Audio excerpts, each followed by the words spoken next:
جی السلام علیکم ورحمۃ اللہ وبرکاتہ۔ اس سے پہلے ہم دو پروگرام کر چکے ہیں جس پہ میں نے ثابت کیا تھا کہ حضرت مرزا غلام محمد علیہ السلام کے پیش گوئی کے مطابق جو الہامی پیش گوئی ان کو عطا ہوئی تھی 20 فروری 1886 کی، اس میں ان کو ایک ذکی غلام کی خبر دی گئی تھی جو ان کو ملے گا۔ جی السلام علیکم چوہان صاحب، میرے خیال میں تھوڑا انتظار کر لیں، گروپ لاک نہیں ہے، نہ ہم میں سے کوئی ایڈمن ہے۔ آپ کی گفتگو شروع ہوگی، بیچ میں پھر لوگ شروع ہو جائیں گے، تو کائنڈلی ہم کو بھی ایڈمن بنائیں اور گروپ کو لاک کریں۔ ٹھیک ہے سلطان صاحب اس کو لاک کریں گے۔ تو میں نے یہ ثابت کیا کہ حضرت مرزا غلام محمد علیہ السلام کو یہ جو پیش گوئی ملی تھی، اس کے متعلق انہوں نے یہ سمجھا کہ یہ ان کا کوئی جسمانی لڑکا تھا، اور یہ سمجھنا کوئی ان کی کوئی حیرانی کی بات نہیں تھی، کیونکہ اگر ہم قرآن مجید کا مطالعہ کریں تو ہمیں پتہ چلتا ہے کہ جتنے بھی ذکی غلام کی پیش گوئی دی گئی وہ ہمیشہ جسمانی لڑکے ہوئے تھے، قرآن مجید میں جو مثالیں ملتی ہیں۔ تو اس وجہ سے انہوں نے بھی یہ خیال کر لیا کہ یہ جو مجھے جس لڑکے کی خبر دی جا رہی ہے جو ذکی غلام ہے وہ میرا جسمانی لڑکا ہوگا، لیکن اللہ تعالیٰ کو یہ منظور نہیں تھا۔ چنانچہ حضرت مرزا صاحب اپنی اولاد میں اس کو ڈھونڈتے رہے، لیکن پہلے جو ان کا بیٹا پیدا ہوا بشیر اول، اس پر چشمہ کی تو اس نے وفات پا دی۔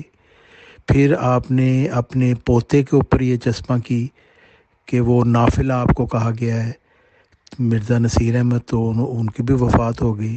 اور پھر آپ نے چوتھے بیٹے مرزا مبارک احمد پر اس کو چشمہ کیا، اور اس وقت تو آپ نے باقاعدہ اعلان کر دیا کہ 3 کو 4 کرنے والا یہی ہے مرزا مبارک احمد۔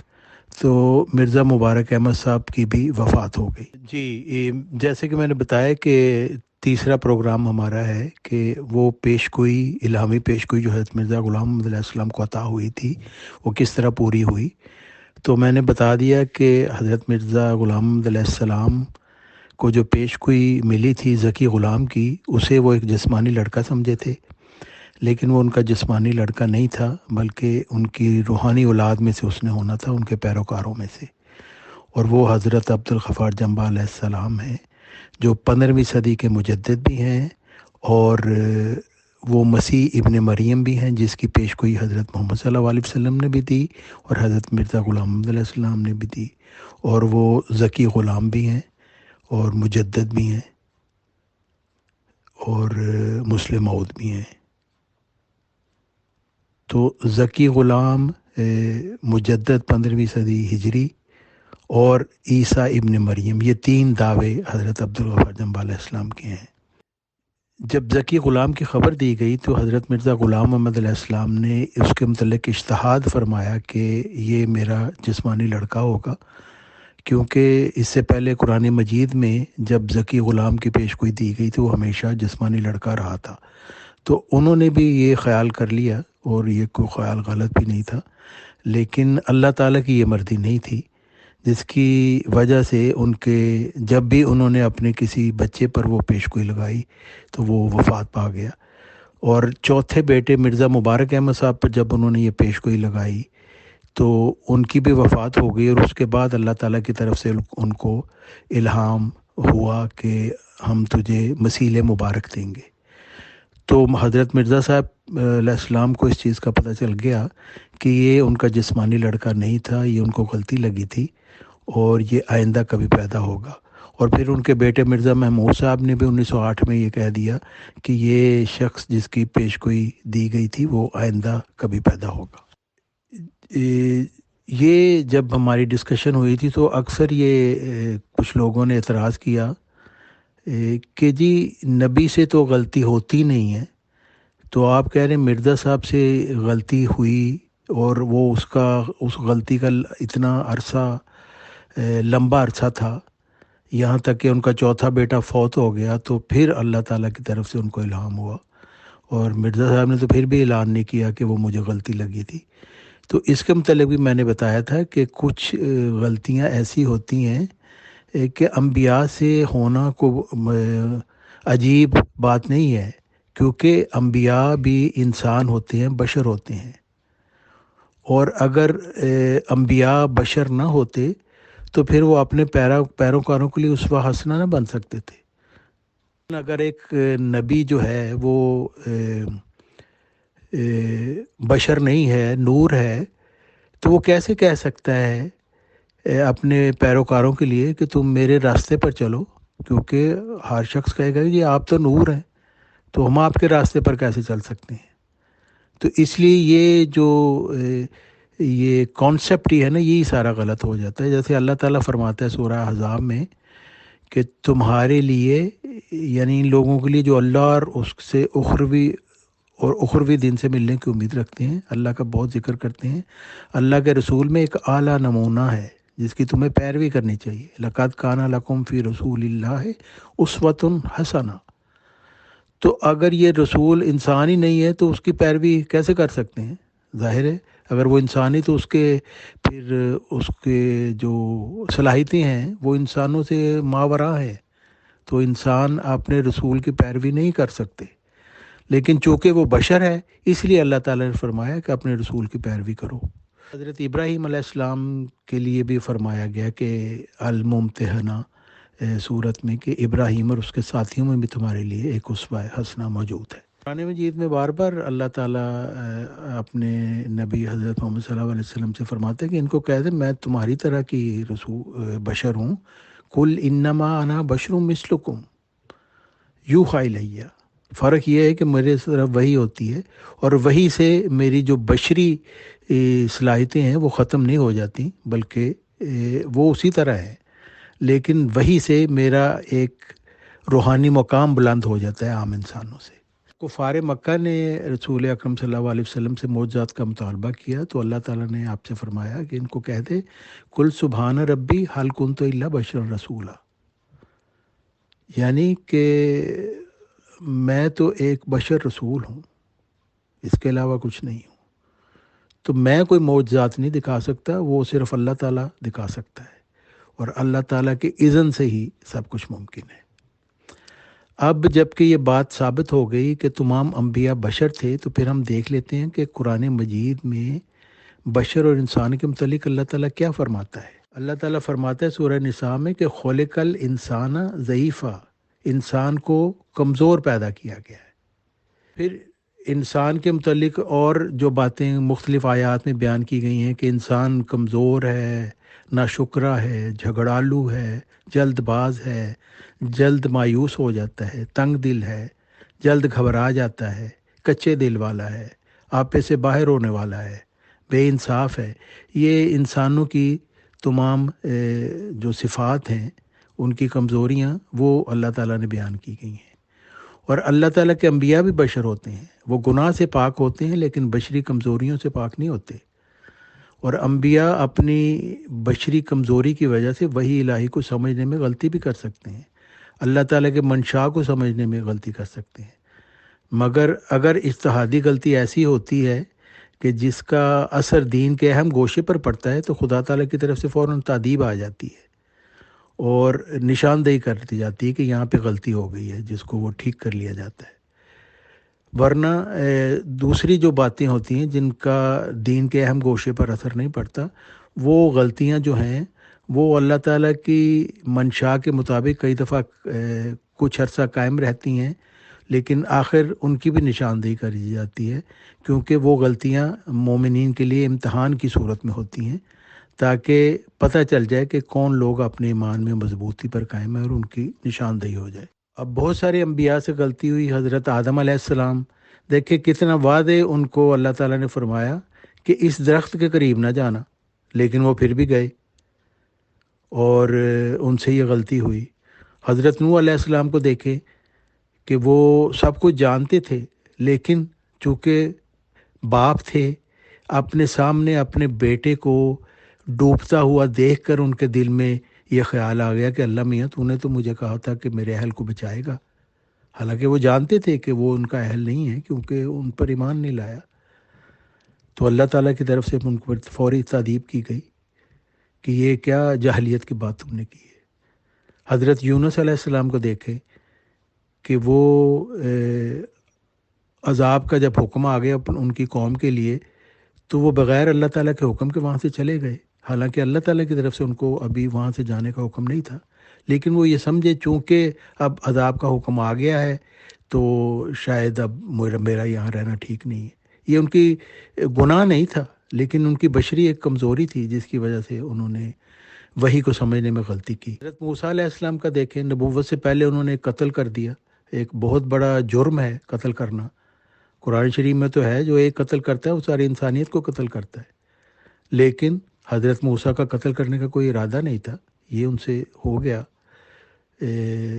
اور پھر حضرت خضر کے ساتھ جب ان کے معاملات ہیں، وہ بار بار ان سے وعدہ کرتے ہیں کہ میں نہیں پوچھوں گا، میں نہیں کروں گا، لیکن پھر بھی بار بار ان سے پوچھتے ہیں، یہ ان کی بشری کمزوری تھی۔ ہم حضرت محمد صلی اللہ علیہ وسلم کی دیکھ لیتے ہیں، ان کی زندگی، کیا ان میں یہ کمزوریاں تھیں؟ کیا ان سے غلطیاں سرزد ہوئیں؟ اب جیسے شک کے صدر جو واقعہ ہے، جس کی تفصیل یہ ہے کہ بچپن میں ان میں اسی طرح کھیل کود کی خواہش ہوتی تھی، جب وہ جوان ہوئے کہ دوسرے لڑکے جاتے تھے گانا وغیرہ سننے اور میلے شیلے دیکھنے، تو ان کے دل میں بھی یہ خواہش تھی، یہ پیدا ہوئی، لیکن اللہ تعالیٰ نے اس خواہش کو ان کے دبا دیا۔ کئی دفعہ وہ نکلے جانے کے لیے لیکن نیند آ گئی تو سو گئے، تو اللہ تعالیٰ کی طرف سے ان کو روکا گیا، ورنہ وہ خود اس چیز کی خواہش رکھتے تھے اور اس کے لیے انہوں نے ارادہ بھی کر لیا تھا۔ اور شک صدر کا بھی یہی واقعہ ہے کہ اللہ تعالیٰ نے کئی روایات میں ہے کہ 3 دفعہ یہ واقعہ ہوا اور ان کے دل کو دھو کر دوبارہ اللہ تعالیٰ نے فرشتوں نے دوبارہ رکھا ان کے اندر، جس کا یہ مقصد تھا۔ وہ لوگ جو مخالفین ہیں وہ تو کہتے ہیں کہ جی شاید ان کا دل نعوذ باللہ اتنا گندا تھا کہ بار بار دھونا پڑا، لیکن اصل بات یہ ہے کہ حضرت محمد صلی اللہ علیہ وسلم کو جس اعلیٰ روحانی مقام پر فائز کیا جانا تھا، اس کے لیے یہ پاکیزگی ضروری تھی، جس کی اللہ تعالیٰ نے اس کا انتظام کیا ان کے لیے۔ پھر روایات میں ہے، تاریخ طبری میں بھی ہے کہ خانہ کعبہ میں حضرت محمد صلی اللہ علیہ وسلم برہنہ ہو گئے۔ اس کی تفصیل یہ ہے کہ وہ اپنے برادری کے ساتھ وہ پتھر وغیرہ ڈھو رہے تھے خانہ کعبہ میں، تو کسی نے ان کو کہا کہ یہ جو تمہارا تہبند ہے یہ تم اپنے کندھے پہ رکھ لو تاکہ پتھر اٹھانے میں آسانی ہوگی۔ تو انہوں نے جب اپنا تہبند کھولا تو وہ شرم کی وجہ سے بے ہوش ہو گئے، لیکن یہ کہ یہ واقعہ بھی ایک ہے کہ بظاہر اس کو بڑی غلطی سمجھا جاتا ہے کہ وہ دوسروں کے سامنے برہنہ ہو گئے۔ حضرت محمد صلی اللہ علیہ وسلم کو پہلی وحی ہوئی تو وہ خوف زدہ ہوئے بڑے سخت، اور اپنی بیوی کے پاس آئے ڈرے ہوئے، اور ان کے اوپر انہوں نے کمبل وغیرہ اڑائے۔ ساری تفصیلات آپ کو پتہ ہے، مجھے بتانے کی ضرورت نہیں ہے۔ یہ بھی ان کی بشری کمزوری تھی، کیونکہ وہ ڈر گئے، کیونکہ وہ غیب کا علم نہیں تھے رکھتے، اللہ تعالیٰ غیب کا علم رکھتا ہے۔ مایوسی کا وہ شکار ہوئے، جس کا میں نے پہلے بھی تفصیل بتا چکا ہوں کہ وحی کا انقطاع جب ہوا تو مایوسی کا دورہ ہوا اور خود کو ہلاک کرنے کی کوشش کی۔ یہ بھی اللہ تعالیٰ نے جیسے فرمایا ہے کہ یہ انسان کی ایک صفت ہے کہ وہ مایوس بڑی جلدی ہو جاتا ہے، تو حضرت محمد صلی اللہ علیہ وسلم بھی بشر تھے، ان پر بھی یہ مایوسی کا دورہ ہوا، یہاں تک کہ انہوں نے خود کو ہلاک کرنے کی کوشش کی، لیکن اللہ تعالیٰ نے ان کو بچایا۔ پھر صلح حدیبیہ، جب کہ ان کو وہاں پہ باقاعدہ خواب آیا تھا کہ انہوں نے عمرہ کرنے جانا ہے، اور اپنے وہ صحابہ کے ساتھ وہاں ساری پوری تیاری کر کے قربانیاں لے کے سارا کچھ وہ وہاں پہ پہنچے، تو لیکن وہاں پہ ان کو عمرہ کرنے نہیں دیا گیا، اور پھر ایک صلح حدیبیہ کا جو تھا ایک معاہدہ ہوا جس میں بظاہر مسلمانوں کے لیے بڑی ذلت آمیز شرائط تھیں، اور یہاں تک کہ کفار نے کہا کہ آپ محمد رسول اللہ کی جو آپ نے لکھا ہے نیچے اس کو بھی کاٹنا پڑے گا، کیونکہ یہی تو جھگڑا ہے ہمارا کہ ہم تو آپ کا رسول اللہ مانتے ہی نہیں ہیں۔ تو صحابہ اس چیز پہ بڑے سخت ہو گئے، حضرت علی نے تو تلوار نکال لی، تو حضرت محمد صلی اللہ علیہ وسلم نے کہا نہیں، ان کی بات ٹھیک ہے، رسول اللہ کا لفظ کاٹ دو، تو انہوں نے کاٹ دیا پھر۔ اور جیسے روایات میں آتا ہے کہ یہ بات تمام مسلمانوں کے لیے اتنی ذلت آمیز تھی کہ وہ شاکڈ ہو گئے، گنگ ہو گئے سارے کے سارے۔ تو جب حضرت محمد صلی اللہ علیہ وسلم نے ان سے کہا کہ اپنی قربانیاں یہیں پہ ذبح کر دو، تو کسی نے ان کی بات نہیں مانی، تو حضرت محمد صلی اللہ علیہ وسلم بڑے سخت پریشان ہوئے کہ میری کوئی بات ہی نہیں مان رہا۔ تو وہ اپنے خیمے میں گئے اور حضرت ام سلمہ سے بات کی انہوں نے کہ لوگ تو میری بات ہی نہیں سن رہے، نافرمانی کر رہے ہیں میری۔ تو حضرت ام سلمہ نے ان کو تسلی دی کہ ایسی بات نہیں ہے، اصل بات یہ ہے کہ مسلمان اس وقت بڑی صدمے کی حالت میں ہیں، تو وہ آپ کے نافرمان نہیں ہیں، لیکن وہ ان کی ذہنی حالت اس طرح کی ہو گئی ہے۔ تو آپ اس طرح کریں کہ آپ جا کے اپنی قربانی ذبح کر دیں، تو پھر انشاءاللہ سب لوگ آپ کی پیروی میں اپنی قربانیاں ذبح کر دیں گے۔ تو بہرحال اسی طرح انہوں نے کیا، حضرت محمد صلی اللہ علیہ وسلم نے، اور باقی سب نے بھی اپنی قربانیاں ذبح کر دیں۔ تو گویا حضرت محمد صلی اللہ علیہ وسلم ایک نبی تھے، خاتم النبیین تھے، لیکن ان کی بھی یہ حالت تھی کہ ان میں بھی مایوسی آئی، وہ پریشان ہوئے، اور ان کو تسلی دینے والی ان کی اپنی ایک زوجہ مطہرہ تھی، حضرت ام سلمہ رضی اللہ تعالیٰ عنہا تھی۔ تو یہ بھی ان کی ایک بشری کمزوری تھی۔ اور پھر انگور کا خوشہ دکھایا گیا حضرت محمد صلی اللہ علیہ وسلم کو، وہ سمجھے کہ اس سے مراد یہ ہے کہ ابو جہل اسلام قبول کر لے گا، لیکن اس سے مراد یہ تھی کہ اس کا بیٹا اکرمہ جو تھا وہ اسلام قبول کرے گا۔ پھر افکن مبین جسے قرآن مجید نے کہا ہے، ایک کھلا جھوٹ جو حضرت عائشہ رضی اللہ تعالی عنہا پر لگایا گیا کچھ منافقین کی طرف سے، اور حضرت محمد صلی اللہ علیہ وسلم کو دکھ دینے کی وجہ سے۔ تو اس میں بھی دیکھیں حضرت محمد صلی اللہ علیہ وسلم جو تھے وہ بھی لوگوں کی باتوں میں آ گئے تھے، اور ان کا بھی رویہ بدل گیا تھا، اور حضرت عائشہ رضی اللہ تعالیٰ عنہ تو وہ تو اس واقعے کے بعد سخت بیمار ہو گئیں، تو ان کو تو پتہ ہی نہیں تھا ان کے ساتھ کیا ہوا، ان کی عمر بھی چھوٹی تھی، ان کو بعد میں کسی نے ان کو بتایا کہ یہ واقعہ ہوا ہے، تو وہ بڑی سخت ان کو تکلیف ہوئی، دکھ ہوا، اور حضرت محمد صلی اللہ علیہ وسلم کی جو رویہ تھا اس سے بھی ان کو بڑا دکھ تھا، تو وہ چلی گئیں اپنے والد کے پاس۔ تو حضرت محمد صلی اللہ علیہ وسلم نے ان کے پاس آئے کہ عائشہ اگر تم سے کوئی ایسی بات ہوئی ہے تو بتا دو، لیکن حضرت عائشہ رضی اللہ تعالیٰ عنہا نے کہا کہ نہیں، میں تو وہی بات کہوں گی جو حضرت یوسف علیہ السلام نے کہی تھی کہ میں تو میرے لیے تو بس یہی کہ میں اب صبر کروں گی، اور ان کو تو خیال بھی نہیں تھا کہ اللہ تعالیٰ ان کی بریت کر دے گا، لیکن حضرت محمد صلی اللہ علیہ وسلم ان کے پاس آئے اور کہا کہ عائشہ تمہاری بریت اللہ تعالیٰ نے کر دی ہے۔ تو حضرت ابو بکر نے فرمایا حضرت عائشہ سے کہ عائشہ تم حضرت محمد صلی اللہ علیہ وسلم کا شکریہ ادا کرو۔ تو حضرت عائشہ نے آگے سے کہا کہ میں حضرت محمد صلی اللہ علیہ وسلم کا کیوں شکریہ ادا کروں، میں اس خدا کا شکریہ ادا کروں گی جس نے میری برات کی۔ تو یہ بھی ان کی ایک بشری کمزوریاں تھیں جو ان سے سرزد ہوئیں۔ عبس و تولی کی والی جیسے جو آیت ہے اس میں بھی یہ ان کو بتایا گیا کہ ایک اندھا شخص آیا ان کے ساتھ، اس کی طرف توجہ نہیں کی گئی، جو ان سے ایک غلطی ہوئی۔ نماز کا قضا ہونا بھی روایات میں ہے کہ حضرت محمد صلی اللہ علیہ وسلم سے نماز قضا ہوئی، وہ بھی ایک غلطی تھی۔ اور پھر یہ کہ ایک دفعہ وہ جا رہے تھے کھجوروں میں پیوند لگانے کا جو واقعہ ہے، اس کے متعلق بھی حضرت محمد صلی اللہ علیہ وسلم گزرے تو دیکھا کہ کچھ لوگ کھجوروں میں پیوند لگا رہے ہیں، تو انہوں نے کہا اس کا کیا فائدہ ہے، بے فائدہ کام ہے یہ، تو لوگوں نے نہیں لگایا تو کھجوریں نہیں ہوئیں۔ تو آگے انہوں نے پوچھا لوگوں نے، حضرت محمد صلی اللہ علیہ وسلم نے پوچھا کہ کیوں کھجوریں نہیں ہوئی، تو انہوں نے کہا جی آپ نے تو منع کیا تھا پیوند لگانے تھے۔ تو انہوں نے کہا کہ میرا کوئی اس طرح کا علم نہیں ہے، اگر میں کوئی ایسی بات کہوں تو تم وہی کام کرو جو بہتر ہے، لیکن اگر میں وحی کی کوئی بات کروں تو اس پر تمہارا عمل کرنا ضروری ہے، کیونکہ وحی کے معاملے میں جھوٹ نہیں بول سکتا، لیکن دوسرے معاملوں میں میرا کوئی علم تم سے زیادہ نہیں ہے۔ پھر اس کے علاوہ قصہ غرانیق جسے کہا جاتا ہے کہ جی وہ سورہ نجم میں جو واقعہ آیا ہے کہ حضرت محمد صلی اللہ علیہ وسلم کے منہ سے غلطی سے بتوں کی حمد نکل گئی، تو بعد میں پھر حضرت جبرائیل علیہ السلام ان کے پاس آئے کہ آپ نے یہ کیا کہہ دیا، تو انہوں نے پھر بہت پشیمانی کا اظہار کیا اور اللہ تعالیٰ سے معافی مانگی۔ تو پھر سورہ حج کی وہ آیت نازل ہوئی کہ جب بھی رسول نبی نے کسی بھی نبی اور رسول نے کوئی تمنا کی تو اللہ تعالیٰ تو شیطان نے اس میں رکاوٹ ڈال دی، لیکن اللہ تعالیٰ وہ جو شیطان کی رکاوٹ کو ختم کر دیتا ہے۔ تو یہ والی آیت کا بھی میں نے پہلے ذکر کر چکا ہوں۔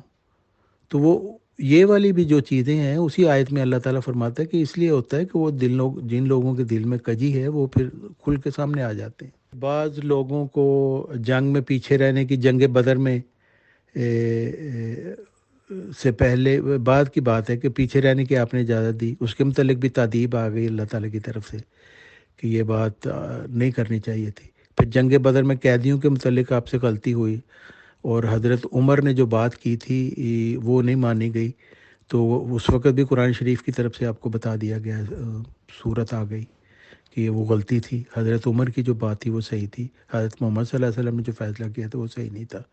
پھر شہد کے استعمال سے منع کر دیا جو اللہ تعالیٰ نے فرمایا فی یہ شفاء للناس، تو اس وجہ سے کہ کسی بیوی نے، آپ کی زوجہ مطہرہ نے کہہ دیا کہ جی آپ کے منہ میں سے بو آتی ہے، تو آپ نے کہا کہ اب میں شہد کبھی نہیں کھاؤں گا، تو اللہ تعالیٰ نے کہا کہ جو چیز اللہ تعالیٰ نے حلال کی ہے اس کو تم کیوں حرام کرتے ہو؟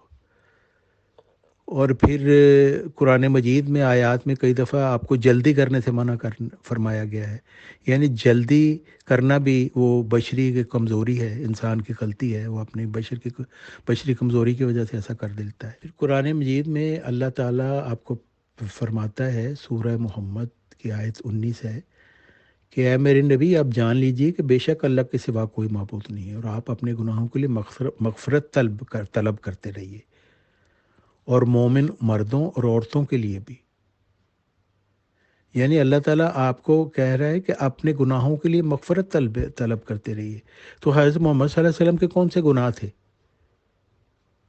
وہ گناہ سے پاک تھے کیونکہ اللہ تعالیٰ نے ان کو پاک کیا تھا، لیکن بشری کمزوریاں ان میں موجود تھیں، اور ان بشری کمزوریوں کے بچنے کے لیے وہ اللہ تعالیٰ سے مغفرت طلب کرتے تھے، اسی لیے آپ کو مغفرت طلب کرنے کے لیے کہا گیا۔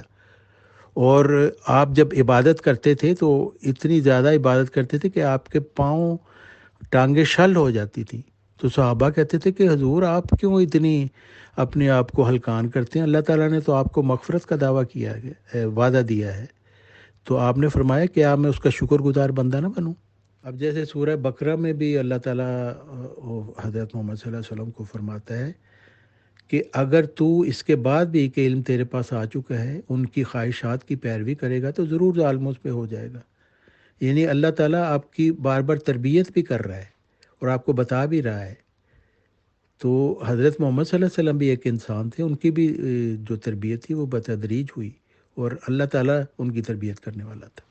اب دیکھیں حضرت محمد صلی اللہ علیہ وسلم اپنی ایک دعا میں اللہ تعالیٰ کو مخاطب کرتے ہوئے اس طرح عرض کرتے ہیں کہ اے اللہ تو میرے کلام کو سنتا اور میرے مکان کو دیکھتا ہے، تو میرے مخفی اور ظاہر کا علم رکھتا ہے، میرے کام میں سے کوئی چیز تجھ سے چھپی ہوئی نہیں ہے، اور میں مفلس اور محتاج ہوں، اور میں تیرے سامنے ایک گناہ کار ذلیل کی طرح گڑ گڑاتا ہوں، اور ایک ایسے خوفزدہ نابینا کی سی دعا کرتا ہوں جس کی گردن تیرے آگے جھکی ہوئی ہے اور اس کی آنکھوں سے آنسو جاری ہیں، اور اس کا جسم تیرے آگے سجدہ ریز ہے، اور تیرے سامنے اس کی ناک ذلیل اور شرمندہ ہے۔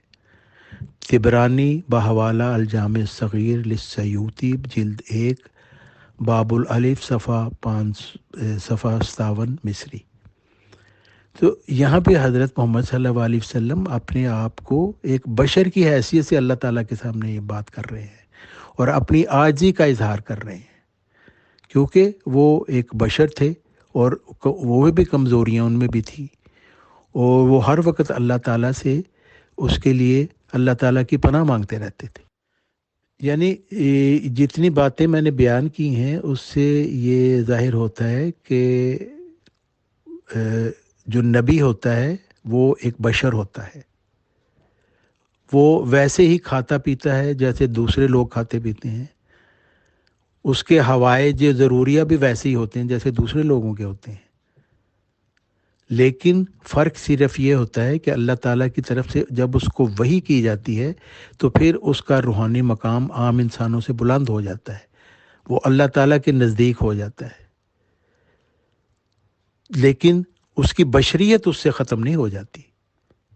جیسے کہ میں نے بتایا کہ اگر بشریت ختم ہو جائے، اس وجہ سے کہ اللہ تعالیٰ کی وحی اس پر نازل ہو گئی ہے، تو پھر وہ انسانوں کے لیے نمونہ نہیں رہتا۔ تو اگر وہ نمونہ نہیں رہے گا انسانوں کے لیے، تو پھر انسانوں کو کس کی طرف وہ دیکھیں گے اور کیسے وہ اپنی تربیت کر سکیں گے؟ تو خدا تعالیٰ، اللہ تعالیٰ نبی کی خود تربیت کرتا ہے اور پھر اس کو بشر کی حیثیت سے دوسرے انسانوں کے سامنے پیش کرتا ہے کہ دیکھو یہ تو ایک میرا بندہ ہے جو تمہاری طرح کا انسان ہے، اور اس کو میں نے پاک کر دیا ہے، اگر تم بھی پاکیزگی چاہتے ہو تو اس کی پیروی کرو۔ حضرت محمد صلی اللہ علیہ وسلم کی کوئی اپنی حیثیت نہیں تھی، وہ حیثیت حضرت اللہ تعالیٰ نے ان کو دی۔ اللہ تعالیٰ نے ان کے دل کو پاک کیا، اور اللہ تعالیٰ نے فرمایا کہ ان سے کہہ دو کہ اگر تم مجھ سے محبت کرنا چاہتے ہو، یعنی اللہ تعالیٰ کی محبت پانا چاہتے ہو، تو میری محبت کرو، مجھ سے میری پیروی کرو۔ اور پھر اللہ تعالیٰ فرماتا ہے کہ اے مومنو، اللہ اور اس کے فرشتے محمد صلی اللہ علیہ وسلم پر درود و سلام بھیجتے ہیں، تم بھی ان پر درود و سلام بھیجو۔ تو یہ مقام جو حضرت محمد صلی اللہ علیہ وسلم کو دیا گیا، وہ اللہ تعالیٰ کا عطا کردہ تھا، ورنہ وہ ایک عام بشری تھے۔ اسی طرح جیسے ایک عام مکھی پر جب وحی کی جاتی ہے تو وہ شہد کی مکھی ہو جاتی ہے، اور پھر اس کے منہ اور اس کے پیٹوں میں سے جو کچھ لکھا ہے وہ نکلتا ہے، وہ بھی پاک اور پاکیزہ ہو جاتا ہے، بلکہ لوگوں کے لیے شفا کا باعث بن جاتا ہے۔ تو حضرت مرزا غلام احمد علیہ السلام نے نبیوں کی اجتہادی غلطیوں کے متعلق بڑی خوبصورت بات کی ہے، وہ میں آپ کو آخر میں پڑھ کر سنا دیتا ہوں۔ حضرت مرزا غلام احمد علیہ السلام فرماتے ہیں، اجتہادی غلطی سب نبیوں سے ہوا کرتی ہے اور اس میں سب ہمارے شریک ہیں، اور یہ ضرور ہے کہ ایسا ہوتا تاکہ بشر خدا نہ ہو جائے۔ دیکھو، حضرت عیسیٰ علیہ السلام کے متعلق بھی یہ اعتراض بڑے زور شور سے یہود نے کیا ہے کہ اس نے کہا تھا میں بادشاہت لے کر آیا ہوں، اور وہ بات غلط نکلی۔ ممکن ہے کہ حضرت مسیح علیہ السلام کو یہ خیال آیا ہو کہ ہم بادشاہ بن جائیں گے، چنانچہ تلواریں بھی خرید کر رکھی ہوئی تھی، مگر یہ ان کی اجتہادی غلطی تھی۔ بعد اس کے خدا نے مطلع کر دیا اور انہوں نے اقرار کیا کہ میری بادشاہت روحانی ہے۔ سادگی انسان کا فخر ہوتا ہے۔ حضرت عیسیٰ علیہ السلام نے جو کہا سو سادگی سے کہا، اس سے ان کی خفت اور بے عزتی نہیں ہوتی۔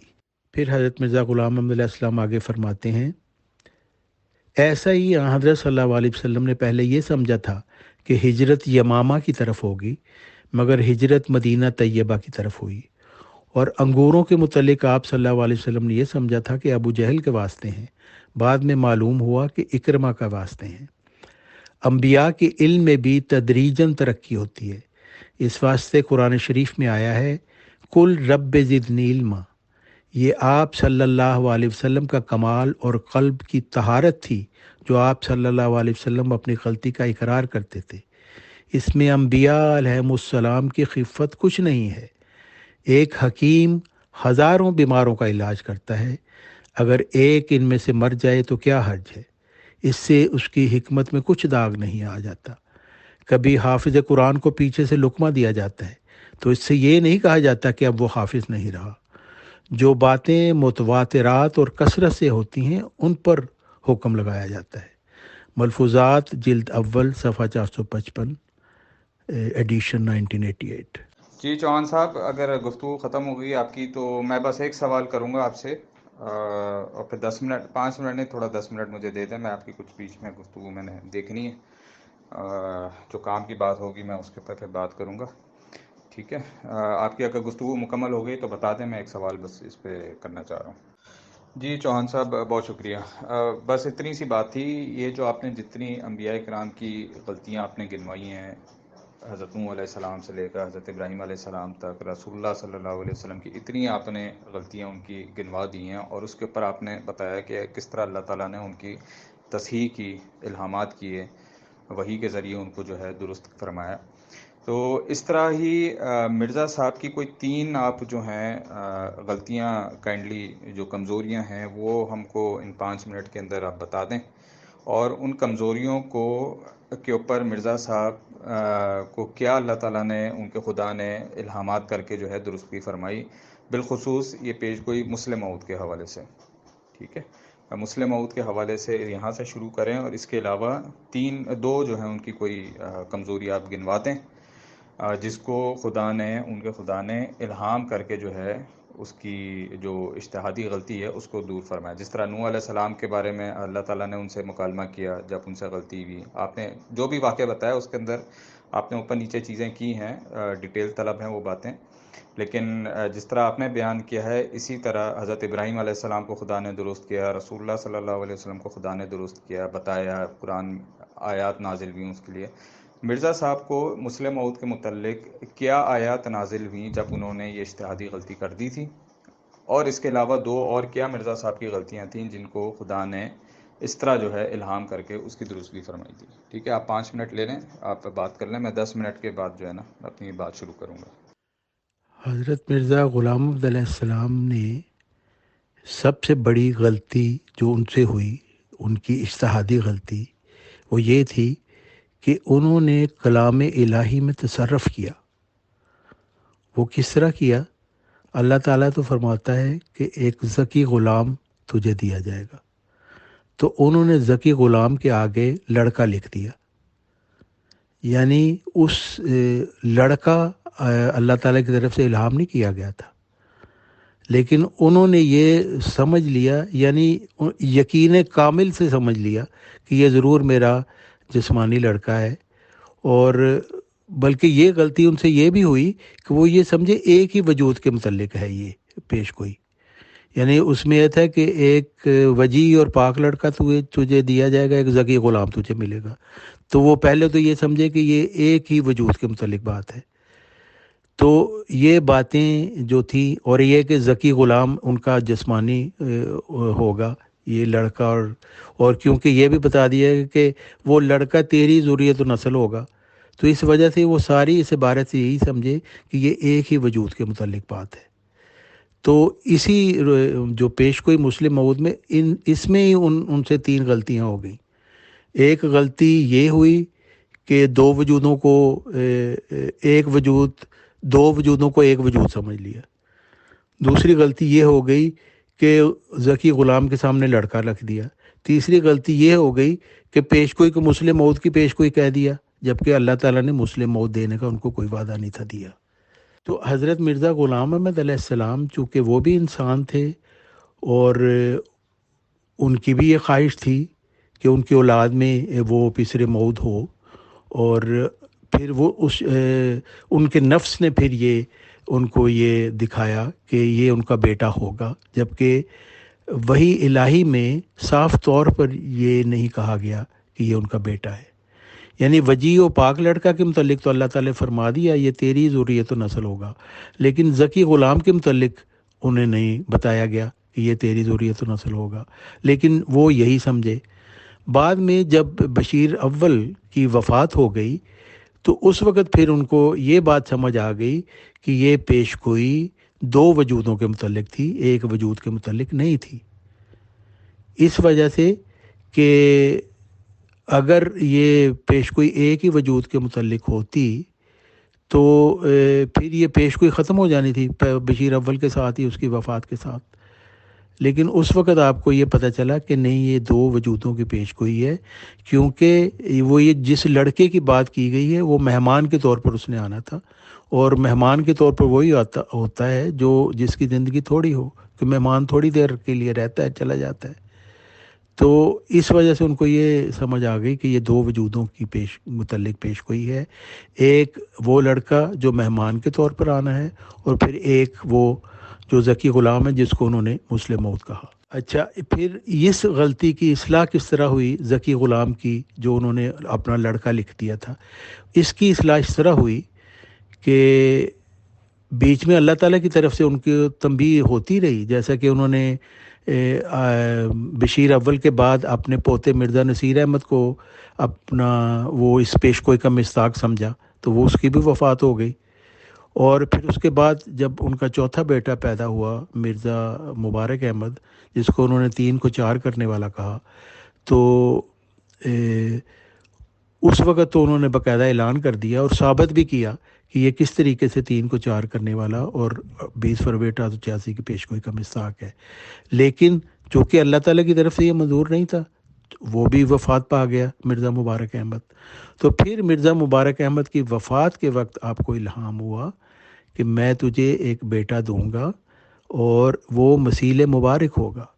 تو آپ یہ سمجھ گئے کہ یہ بات اللہ تعالیٰ کی طرف سے مقدر نہیں تھی کہ وہ میرا جسمانی بیٹا ہونا تھا، بلکہ میری روحانی اولاد میں ہوگا. اور جیسا کہ اپنے گھر میں انہوں نے یہ بات بھی کی، اور مرزا محمود صاحب نے پھر 1908 میں مضمون بھی لکھا، اور جس سے یہ اجتہادی غلطی رفع ہو گئی. تو یہ 3 اجتہادی غلطیاں تھیں حضرت مرزا غلام محمد علیہ السلام کی پیشگوئی مسلم موت کے حوالے سے.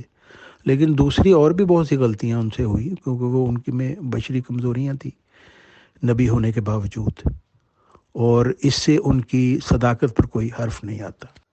جی السلام علیکم. اعوذ باللہ من الشیطان الرجیم. رب اشرح لی صدری ویسر لی امری واحلل عقدۃ من لسانی یفقہوا قولی. صدق اللہ العظیم و آمین. بہت شکریہ چوہان صاحب. آپ نے جو آج کی پوری نشست کے اندر بات کی ہے، انبیاء کرام کی غلطیاں آپ نے بتائیں، اس کے اندر آپ نے اس کے اندر رسول اللہ صلی اللہ علیہ وسلم کی غلطیاں بتائیں، اور آپ نے یہ بھی بتایا ساتھ ساتھ کہ کس طرح جو ہے خدا نے ان سے کلام کر کے ان کی درستگی کی. اور جس کے آخر میں نے آپ سے سوال کیا کہ مرزا صاحب کی کیا کیا غلطیاں تھیں، تو آپ نے چلیں اچھا کیا، ایک ہی مسلم موعود کی پیشن گوئی کے اندر آپ نے 3 غلطیاں نکال دیں. لیکن وہ مماثلت قائم نہیں کر سکے آپ جو نوح علیہ السلام کے ساتھ ہوا، جو حضرت ابراہیم علیہ السلام کے ساتھ ہوا، جو رسول اللہ صلی اللہ علیہ وسلم کے ساتھ ہوا، کہ ان کو ٹھہرا کر ان کی غلطی گنوائی گئی ہو. مثال کے طور پہ حضرت آدم علیہ السلام کے ساتھ جو ہوا تھا، انہوں نے غلطی کی، اس درخت کے پاس گئے، ٹھیک ہے، اور پھر اللہ تعالیٰ نے فوراً ہی جو ہے ان کو جو ہے اس جنت سے بے دخل کر دیا. تو مطلب انتظار نہیں کیا، کوئی معاملہ دوسرا نہیں ہوا، فوراً ہی جو ہے اللہ تعالیٰ نے ان کو بے خبر کیا. اور جبکہ یہ ان کی غلطی کیا تھی، یہ بھول کہتے ہیں، اللہ تعالیٰ خود جو ہے اس کا ذکر کرتا ہے قرآن کے اندر کہ وہ بھول گئے تھے جو ان کو حکم دیا گیا تھا، اور پھر وہ شجر کے پاس گئے اور اللہ تعالیٰ نے ان کو جنت سے نکالا. تو پھر اللہ تعالیٰ پھر قرآن کے اندر ہی ذکر کرتا ہے فَتَلَقَّىٰ آدَمُ مِن رَّبِّهِ كَلِمَاتٍ فَتَابَ عَلَيْهِ إِنَّهُ هُوَ التَّوَّابُ الرَّحِيمُ. پھر انہوں نے معافی مانگی حضرت آدم علیہ السلام نے، اللہ تعالیٰ سے ہی الفاظ کلمات سیکھے اور ان سے معافی مانگی. تو مرزا صاحب کی یہ معافی کہاں پر تھی جو یہ آپ بات بیان کر رہے ہیں لڑکے کے متعلق کہ مرزا صاحب کو یہ لڑکے کی غلطی ہوئی تھی؟ یہ کہاں پر مرزا صاحب نے اس کے متعلق معافی مانگی، اور اس کی نشاندہی کب کی ان کے خدا نے، مرزا صاحب کے خدا نے، کہ ہاں بھئی یہ غلطی تم سے ہو گئی؟ وہ تو لڑکا ہی مر گیا، ٹھیک ہے. تو یہ تو نشاندہی اس طرح 15 مہینے کے بعد تو کسی بھی نبی کے ساتھ اس طرح معاملہ نہیں ہوا. آپ دیکھ لیں جتنی آپ نے مثالیں دی ہیں ان میں کوئی مثال ایک نکال کے پیش کر دیں. مرزا صاحب کے ساتھ تو معاملہ ہی کچھ اور تھا نا. مرزا صاحب کے ساتھ تو معاملہ یہ تھا، مرزا صاحب نے ایک نشان بتانا تھا 1 سال کے اندر. خدا نے بتایا ان کو کہ 1 سال میں نہیں 9 سال کے اندر ہوگا. ہندوؤں نے اس پہ شور مچایا. پھر مرزا صاحب کے خدا نے بتایا کہ ایک مدت حمل سے تجاوز نہیں کرا. پہلا جو مدت حمل جو حمل ٹھہرا ان کو بیٹی ہو گئی اس کے اندر. ہندوؤں نے شور کیا اس کے اوپر. خدا نے پھر ان کو مزید بتایا کہ جی یہ مجمل الہام تھا، مفصل تو یہ ہے کہ اگلی جو ہے اس کے اندر یہ پیدا ہوگا، اگلے حمل کے اندر ضرور یہ پیدا ہوگا، نہیں تو 9 سال کے اندر پیدا ہو جائے گا. یہ خدا ہی تو بتا رہا ہے مرزا صاحب کو. مرزا صاحب کہاں غلطیاں کر رہے ہیں بھائی؟ وہ تو خدا ان سے غلطی کروا رہا ہے. اور پھر مزید اب جو آپ نے اس آڈیو کے اندر بات کی تھی کہ وہ جو مرزا صاحب نے بریکٹ کے اندر لڑکا جو ہے وہ کہا ہے کہ وہ ان سے جو ہے اجتہادی غلطی ہو گئی ہے. ذرا سنتے ہیں ہم جمبا صاحب کو وہ کیا کہتے ہیں اس کے بارے میں. اس سے میں سمجھتا ہوں کہ وہ حضرت مرزا غلام صاحب نے بریکٹ میں ذکی غلام کے آگے بریکٹ میں لڑکا لفظ خود لکھا تھا. اللہ تعالیٰ کا ارادہ تھا کہ اے میرے بندہ یہ کام کرے. جی چوہان صاحب، یہ ہے وہ بات اصل. آپ تو انبیاء کرام کی اجتہادی غلطیاں یہاں پر بیان کر رہے ہیں، مرزا صاحب کی اجتہادی غلطیاں بیان کر رہے ہیں، لیکن یہاں پر تو معاملہ یہ ہے کہ مرزا صاحب کے خدا نے یہ اجتہادی غلطی کروائی ہے. تو بات تو ابھی بشر سے بھی اوپر چلی گئی، خدا کے اوپر. اب یہ ایک نیا ٹاپک بنتا ہے، میرے لیے بھی نیا ہے کہ بھئی خدا اجتہادی غلطی کر سکتا ہے کہ نہیں کر سکتا. خدا اجتہادی غلطیاں کرواتا ہے نہیں کرواتا الہامات کر کے. ٹھیک ہے، جس طرح مرزا صاحب سے خدا نے یہ کام کروایا کہ لڑکا جو ہے خدا نے جو ہے ان کے بریکٹ میں لکھوایا، جس کو آپ اجتہادی غلطی کہتے رہیں، یہ تو کام اب خدا نے کروایا. اور یہ بات کوئی اور، یہ آپ کے مجدد بتا رہے ہیں، جو 15ویں صدی کے مجدد ہیں نا، عبدالغفار جنبا صاحب، یہ ان کی بات ہے. اب یا تو ان کو بھی اجتہادی غلطی لگ گئی ہے یہ بات کرنے میں، یا تو یہ معاملہ وہ ہوگا. تو جب سبھی اجتہادی غلطی کے اندر لگے ہوئے ہیں، سوال پھر مزید آ جاتا ہے کہ جنبا صاحب پھر کیوں یہ اجتہادی غلطی نہیں کر سکتے اپنے متعلق. مرزا صاحب کو خدا اجتہادی غلطی کر سکتا، آپ اجتہادی غلطی کر سکتے ہیں، آپ نے نبیوں کی اجتہادی غلطیاں گنوا دیں. تو یہ آج کے دن جنبا صاحب سے کیوں اجتہادی غلطی نہیں ہو سکتی کہ انہوں نے جو یہ دعویٰ کیا ہوا ہے مسلم موعود ہونے کا، یہ ان کا دعویٰ غلط ہو. جی معذرت، مجھے کال آ رہی تھی کچھ دوسرے نمبر پہ، اس لیے روکنا پڑا. جی اب بات شروع کرتا ہوں. بات یہ ہے کہ یہ اجتہادی غلطی کا جو معاملہ شروع ہوا ہے، سوال یہ پیدا ہوتا ہے ان سب باتیں کرنے کی ضرورت کیا پیش آئی. ٹھیک ہے، مرزا صاحب مصنف تھے، کتابیں لکھتے تھے. براہین احمدیہ انہوں نے لکھی، 300 دلائل جس میں انہوں نے لکھنے تھے وہ کتاب انہوں نے لکھی. اس کے بعد کچھ کتابیں انہوں نے اشتہارات اس پورے ضمن میں لکھی. لیکن کیا بات ہے کہ سن 1888 تک، جب تک یہ بچہ فوت نہیں ہو گیا تھا، مر نہیں گیا تھا، تب تک مرزا صاحب کی تحریروں میں کہیں پر بھی انبیاء کرام کی کسی اجتہادی غلطی کا ذکر نہیں ملتا. مرزا صاحب کی پیشگوئیاں بھی ہوتی ہیں، مرزا صاحب کو خواب بھی آتے ہیں. ٹھیک ہے نا، یہ وہ خواب ہیں جو کہ مرزا صاحب نے پورا ہونے کے بعد لوگوں کو بتایا، اپنے کتابوں کے اندر تحریر کیا. لیکن کوئی بھی ان میں ایسی پیشگوئی نہیں تھی جس کو مرزا صاحب نے جس کی اشاعت کی ہو. یہ پہلی پیشگوئی تھی مسلم موعود کے متعلق جو مرزا صاحب نے وقت سے پہلے جس کی اشاعت کی. اور جب یہ پیشگوئی جھوٹی ثابت ہوئی، یہ تب مرزا صاحب نے یہ کارروائی شروع کی کہ اجتہادی غلطی انبیاء کرام سے ہوا کرتی ہے. اور یہ اس کے بعد کی تحریروں کے اندر مرزا صاحب نے اپنے متعلق بھی کہا کہ مجھ سے اجتہادی غلطی ہو گئی، اور مرزا صاحب نے پھر انبیاء کرام کے اوپر بھی یہ ڈالنے کی کوشش کی. اس کی وجہ یہ ہے کہ مرزا صاحب کا طریقہ واردات یہی ہوتا تھا کہ جہاں وہ کوئی غلط کام کرتے، وہ اپنے آپ کو کور اپ کرنے کے لیے انبیاء کرام کی ذات کو نشانہ وہ بناتے تھے. مثال کے طور پہ شائع کی، اس کے لیے پیسہ لوگوں سے مانگا، شائع ہونے میں کیا کہتے ہیں ان کو تاخیر ہوئی، لوگوں نے اس کے پر سوالات شروع کیے. تو مرزا صاحب حصہ پنجب میں جا کر جو ہے بیان کرتے ہیں کہ جی رسول اللہ صلی اللہ علیہ وسلم نے بھی تو قرآن 23 سال کے اندر دیا تھا مسلمانوں کو، تو اس میں کیا مسئلہ آ گیا کہ میں جو ہے میرے ساتھ بھی وہی معاملہ ہو. ٹھیک ہے نا، حالانکہ وہ لوگوں سے وعدہ کر چکے تھے، وعدہ کر کے پیسہ لے کر انہوں نے کتاب شائع نہیں کی. رسول اللہ صلی اللہ علیہ وسلم کا معاملہ یہ نہیں تھا. لیکن اب وہ کسی طرح کوشش کرتے تھے کہ انبیاء کرام کو اپنی جو ہے غلطیوں کے اوپر کسی طرح پردہ ڈالنے کے لیے استعمال کیا جائے. اور یہی کام مرزا صاحب نے اس مسلم موعود کی پیشن گوئی کے متعلق کیا. یہ پیش گوئی شروع ہوتی ہے سن 1885 سے، اور 1885 سے پھر یہ مزید مرزا صاحب کو ہر طرح کی پیش گوئیاں ہوتی رہیں. اس کے اندر ان کو جو ہے نا وہ مجمل سے مفصل جو ہے الہامات ہوتے رہے، بیانات ہوتے رہے، چیزیں کھلتی رہیں ان کے سامنے. لیکن کہیں پر بھی کسی بھی تحریر میں مرزا صاحب نے اس پورے دور کے اندر 1888 سے پہلے، جب تک یہ بچہ مر نہیں کیا، تب تک اجتہادی غلطی کا کہیں پر ذکر نہیں کیا. یہاں وہ بچہ مرا ہے، اور اس کے بعد مرزا صاحب نے پہلا اشتہار جو شائع کیا اس کے اندر مرزا صاحب ذکر کرتے ہیں کہ میں نے کہیں پر بھی یہ اس بات کا ذکر نہیں کیا، یا کہیں پر بھی یہ بات نہیں کہی کہ یہی وہ لڑکا ہے، بلکہ ہمیشہ ان انداز میں بات کی ہے کہ جی ہو سکتا ہے یہ وہ لڑکا ہو. اور یہ مرزا صاحب کہتے رہے کہ میں خطوط میں نے لکھے ہیں، لوگوں نے مجھے لکھے تھے جب یہ بچہ پیدا ہوا تھا، خطوط لوگوں نے پوچھا کہ آیا یہ وہی لڑکا ہے، اور میں نے سب کو یہی کہا کہ مجھے جو ہے اس کے بارے میں کوئی الہام نہیں ہوا، بلکہ غالب گمان میرا یہی ہے کہ یہی وہ لڑکا ہے. جبکہ خوشخبری کا اشتہار مرزا صاحب انہوں نے خود ہی چھاپا تھا 20x26 کے صفحے مطلب سائز کے اوپر، اور 2 صفحوں کا یہ اشتہار تھا. اور بڑی دھوم دھام سے پھر مرزا صاحب نے، اور بلکہ وہ اس لڑکے کے متعلق تو مرزا صاحب دائیاں اور ملازمہ ڈھونڈا کرتے تھے کہ اس کی جو ہے پرورش اچھے طریقے سے ہو، اس کو اچھی دودھ پلانے والی ملے اور اس کا جو ہے نا خاص خیال رکھنے والی ہو کوئی. ٹھیک ہے، مرزا صاحب نے اس کے لیے بھی بڑے خطوط لکھے ہیں. وہ میں کوشش کروں گا گفتگو کے اینڈ میں جو ہے یہ حوالے سارے پیش کروں. اچھا، یہاں پر ایک بات میں بیان کر دوں کہ یہ سن 1888 سے پہلے، بچے کے مرنے سے پہلے، مرزا صاحب جو ہیں وہی قرآن کی آیت جو چوہان صاحب نے پچھلی نشست میں پیش کی تھی نا، کہ انبیاء کرام کی جب کوئی تمنا کرتے ہیں تو شیطان القاء کرتا ہے اور وغیرہ وغیرہ، اور وہ پیش کر کے جو ہے یہ چوہان صاحب یہ ثابت کر رہے تھے کہ انبیاء سے غلطی ہو جاتی ہے، شیطان اس میں دخل دیتا ہے.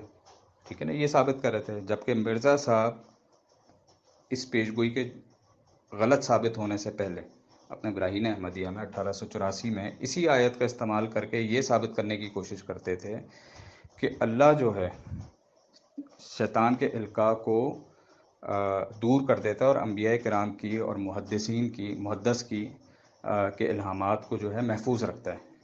ٹھیک ہے، یہ کب کی بات ہے؟ جب تک مرزا صاحب سے اجتہادی وہ غلطی نہ ہو گئی، جب تک وہ بچہ نہیں مر گیا، تب تک مرزا صاحب کا یہی عقیدہ رہا تھا اور یہی مرزا صاحب پیش کرتے رہے تھے کہ جی انبیاء کرام کے الہامات، محدث کے الہامات جو ہے خدا جو ہے ان کو محفوظ رکھتا ہے.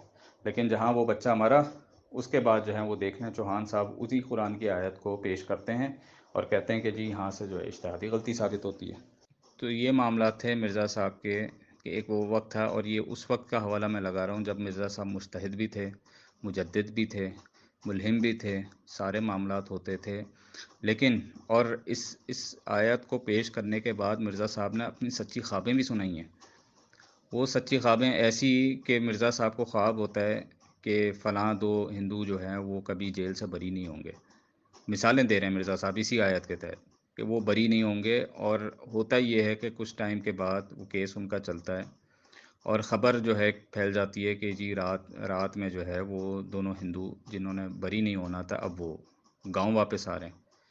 ہندو جو ہے شور مچاتے ہیں. مرزا صاحب جو ہیں اس وقت عشاء کی نماز پڑھتے ہیں. تو مرزا صاحب کو جو ہے ان کا خدا پھر بتاتا ہے کہ گھبرانا نہیں ہے، میں تمہارے ساتھ ہوں.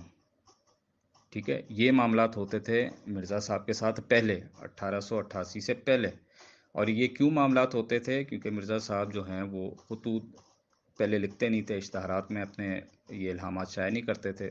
خواب دیکھا، پورا ہو گیا، اس کے بعد مرزا صاحب نے بیان کیا. اب کیسے پورا ہوا، کیا ہوا، کسی کو کچھ نہیں پتا. لیکن بہرحال تو یہ معاملہ ہوتا تھا مرزا صاحب کا کہ پھر خدا جو ہے فوراً ان کو جو ہے الہام کرتا تھا اور فجر تک مرزا صاحب کو جو ہے خبر ہو جاتی تھی کہ لوگوں کو پتہ چل جاتا تھا کہ یہ خبر جو ہے جھوٹی نکلی اور خدا کی بات جو ہے وہ سچی نکل جاتی تھی. ٹھیک ہے نا، راتوں رات یہ سارے معاملات ہوتے تھے. لیکن جب سے مرزا صاحب نے اپنے الہامات، اپنی پیشگوئیاں اور یہ عظیم و شان پیشگوئیاں جب مرزا صاحب نے اشتہارات میں چھاپنا شروع کی، تب سے معاملہ یہ ہوا کہ مرزا صاحب سے بھی اجتہادی غلطی شروع ہو گئی اور انبیاء کرام سے بھی اجتہادی غلطیاں شروع ہو گئیں. یہ 1888 کے بعد ہے. یہ سارے معاملات تبھی شروع ہوئے ہیں. اس سے پہلے نہ مرزا صاحب کی تحریر کے اندر کوئی ایسی بات تھی. اور چوہان صاحب آپ کو اس بات پہ چیلنج ہے، آپ کو بھی چیلنج ہے، تمام مرزائیوں کو چیلنج ہے. اس 1888 بشیر اول کے مرنے سے پہلے مرزا صاحب نے اجتہادی غلطیوں کے بارے میں اس طرح کوئی بات کی ہو انبیاء کرام کے متعلق، کوئی ہم کو نکال کے دکھا دیں. ٹھیک ہے نا، ہم پھر آپ جتنی نبی کریم صلی اللہ علیہ وسلم کی اجتہادی غلطی کے متعلق تفصیلی بات کرنا چاہیں گے، ہم کرنے کو تیار ہیں. ورنہ جب تک آپ یہ کام نہیں کریں گے تب تک یہ ساری باتیں آپ نے جتنی بھی اوپر بیان کی ہیں نبیوں کے متعلق، ٹھیک ہے، انبیاء کرام کے متعلق، یہ سب عبث ہیں، ان کا کوئی فائدہ نہیں ہے. یہ ساری باتیں اس وقت نکلی ہیں جب مرزا صاحب کا یہ بیٹا مر گیا. ٹھیک ہے نا، جس کے بارے میں مرزا صاحب نے خوشخبری کے اشتہارات شائع کیے تھے. ٹھیک ہے، تو آپ سے گزارش ہے مرزا صاحب کی تحریروں میں سے 1888 سے پہلے کی کوئی تحریر آپ لے کر آئیں جس میں مرزا صاحب نے انبیاء کرام کی اجتہادی غلطیاں گنوائی ہوں. السلام علیکم ورحمۃ اللہ وبرکاتہ. راہیل انصاری صاحب اور محترم طارق چوہان صاحب، آپ دونوں احباب کا شکریہ، آپ نے قیمتی وقت دیا. اور ساتھ میں شاملین کے لیے عرض کرتا ہوں کہ انشاءاللہ اگلی نشست کا جو اعلان بہت جلد کیا جائے گا. اس کلپ میں میرا مخاطب محترم طارق چوہان صاحب ہے. طارق چوہان صاحب، آپ نے جو اپنے حصے کا وقت تھا آپ نے زیادہ وقت اس طرف ہی گزارا کہ انبیاء علیہ السلام سے غلطی ممکن ہے، اجتہادی غلطی ممکن ہے۔ تو سب سے پہلا سوال میں آپ سے کرتا ہوں، چونکہ آپ نے 2 چیزیں یہاں پہ ڈسکس کی ہیں، ایک اجتہادی غلطی اور ایک کمزوری۔ تو میں پوچھنا یہ چاہ رہا ہوں کہ کیا آپ کے عقائد کے مطابق اجتہادی غلطی اور کمزوری ان دونوں میں کوئی امتیاز پایا جاتا ہے یا نہیں پایا جاتا؟ جی مجھے تو یہ سمجھ نہیں آ رہی کہ غلطی اور کمزوری کیا میرا مطلب وٹامن کی کمی یا کس طرح کی کمزوری؟ ٹانگوں میں درد، آنکھوں سے نظر نہ آنا، نکاہت، کیا مراد ہے کمزوری سے؟ بشر کی کمزوری تو میں نے آپ کو بتا دیا، بشری کمزوری کیا ہے۔ انسان ڈر جاتا ہے، گھبرا جاتا ہے، پریشان ہو جاتا ہے، جیسے قرآن مجید میں اللہ تعالیٰ نے فرمایا ہے، کئی دفعہ ناشکرہ بھی ہو جاتا ہے۔ تو یہ بشری کمزوری اس کو کہتے ہیں۔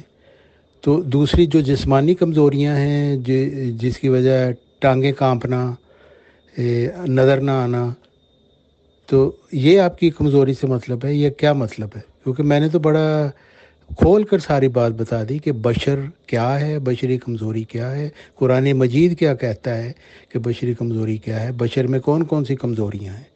یہ اس کی نفسیات سے تعلق رکھتی ہیں، اس کے جسم کی جسمانی کمزوریوں کے متعلق نہیں بتایا گیا کہ آدمی 2 دن روٹی نہ کھائے تو اس میں کمزوری آ جاتی ہے، اس کمزوری کی بات نہیں ہو رہی۔ تو آپ کس کمزوری کا ذکر کرنا چاہتے ہیں وہ آپ بتا دیں، مجھے نہیں سمجھ آئی۔ جی چوہان صاحب، آپ نے 30 منٹ تقریر کیا کہ یہ غلطی ہوتی ہے، یہ غلطی ہوتی ہے، یہ کمزوری ہوتی ہے، یہ فلاں ہے، یہ فلاں ہے، یہ فلاں ہے۔ میرا سوال آپ سے یہ ہے کہ مرزا صاحب کہتے ہیں کہ الہام کے وہی معنی درست ہیں جو مولم خود بیان کریں، دوسری جگہ فرماتے ہیں کہ مولم اپنے الہام کی اندرونی کیفیت سے آگاہ ہوتا ہے۔ یہ مفہوم میں نے بیان کیا ہے، ٹھیک ہے۔ اب مرزا صاحب نے بقول آپ کے بریکٹ میں جو لکھا تھا وہ اتحادی غلطی تھا، جو لڑکا لکھا انہوں نے، ٹھیک ہے۔ 1908 تک کی کوئی تحریر پیش کر دے مرزا صاحب کی، اس کی تصحیح کی ہو کہ یہ میری اتحادی غلطی تھی، ٹھیک ہے۔ کوئی الہام پیش کر دے جس میں مرزا صاحب کو بتایا گیا ہو کہ یہ اتحادی غلطی تھی۔ آپ نے جیسے آپ نے پیش کیا نوح علیہ السلام کا واقعہ، اسی وقت آیات نازل ہوئی ہے، اللہ تعالیٰ قرآن میں یہ بیان کر رہا ہے کہ اسی وقت تصحیح کر دی گئی تھی۔ یہ مرزا صاحب نے جس وقت اشتہار میں آگے لڑکا لکھا تھا بریکٹ میں، اپنے اتحاد پیش کیا تھا بقول آپ کے، اس کی تصحیح ہوئی تھی کہ یہ مرزا صاحب تو کہتے ہیں الہام کی اندرونی کیفیت سے میں خود آگاہ تھا، اور تشریح بھی وہی درست ہے جو مولم خود بیان کرے۔ تو آپ کی تشریح کس کھاتے میں؟ جو آپ نے تشریح کی ہے یہ مرزا صاحب کے قلم سے پیش کر دیں۔ محترم، یہاں میں دیکھ رہا ہوں سب کی یہی مصیبت، پرابلم یہی ہے کہ جو تفصیل سے پروگرام دیے گئے ہیں، بتائے گئے ہیں، اس میں سارے حوالے بھی لگائے گئے ہیں، وہ آپ پڑھتے نہیں، ایک ہی بات کو دوبارہ آپ دہرا رہے ہیں۔ میں نے تو وہاں پہ صاف لکھا تھا کہ وہ اجتہادی غلطی کی تصحیح کیسے ہوئی، میں نے اس کی پوری تفصیل بتائی، میں نے حضرت مرزا صاحب کے اپنے حوالے دیے۔ آپ نے کچھ پڑھا ہے؟ وہ کچھ نہیں پڑھا آپ نے۔ آپ وہ کہتے ہیں نا کہ آنے والی جگہ پہ آپ پھر آ گئے ہیں، تو آپ اسی آنے والی جگہ سے آپ نے ہٹنا ہی نہیں ہے۔ اس لیے آپ کا مقصد کوئی علم حاصل کرنا نہیں ہے، آپ نے بس اعتراض کرتے رہنا، تو لگے رہیں آپ۔ میں آپ کا کوئی جواب نہیں دے سکتا، کیونکہ جن سوالوں کا جواب دیا ہے تو میں 3 گھنٹے کا دوبارہ پروگرام کروں آپ کو یہ ساری باتیں سمجھانے کے لیے۔ یوٹیوب پہ وہ موجود ہیں، آپ وہ دیکھیں کہ میں نے اس کا کیا جواب دی ہے، اس حوالے سے بات کریں۔ اپنے جہاں جو آپ کا دماغ جہاں پہ آپ کھڑے ہیں نا، اس حوالے سے بات نہ کریں۔ میری جو تفصیل سے بات ہوئی ہے، جو میں نے حوالے دیے ہیں، ان سے بات کریں۔ شکریہ۔ جی آپ نے یہ بھی بتایا کہ جی جمبا صاحب کہتے ہیں یہ غلطی خدا نے کرائی، تو میں بھی تو یہی کہہ رہا ہوں، میں کہہ رہا ہوں کہ حضرت جو بھی نبی ہوتا ہے وہ اللہ تعالیٰ کے ہاتھ میں ایک آلہ کی طرح ہوتا ہے، اور جو غلطی وحی کو سمجھنے میں اس سے ہوتی ہے وہ خدا تعالیٰ کے اذن سے ہوتی ہے۔ اور میں نے یہ بھی بتا دیا قرآن مجید کی آیت پیش کر کے کہ اللہ تعالیٰ فرماتا ہے کہ اس طریقے سے اللہ تعالیٰ طیب اور خبیث میں فرق کرتا رہتا ہے، کیونکہ خدا تعالیٰ تو قرآن مجید میں صاف فرما رہا ہے، اگر یہ نہ سمجھو کہ ایمان لائے ہیں، لے آئے ہیں اور تمہیں آزمایا نہیں جائے گا، تو یہ آزمائش اللہ تعالیٰ کی طرف سے ہمیشہ سے رہتی ہے۔ حضرت محمد صلی اللہ علیہ وسلم کے زمانے میں بھی ہوئی، کہ جب ان سے غلطی ہوئی ایک بات سمجھنے میں تو اس سے پتہ چل جاتا ہے کون ان کے ساتھ واقعی ہے کون نہیں ہے. جو کجرو ہوتے ہیں وہ علیحدہ ہو سکتے ہیں اس معاملے میں. تو یہی اللہ تعالیٰ کا مقصد ہوتا ہے کہ نبی کے ساتھ وہی لوگ ہوں جو پاکیزہ فطرت ہیں. تو حضرت مرزا غلام محمد علیہ السلام سے بھی اجتہادی غلطی اللہ تعالیٰ نے اسی لیے کرائی کہ یہ ان کے پیروکاروں کے لیے ایک امتحان تھا، اور یہ کوئی نیا کام نہیں ہے. یہ اللہ تعالیٰ اسی طرح ہر وقت امتحان کرتا رہتا ہے کہ تاکہ طیب کو خبیث سے الگ کیا جائے.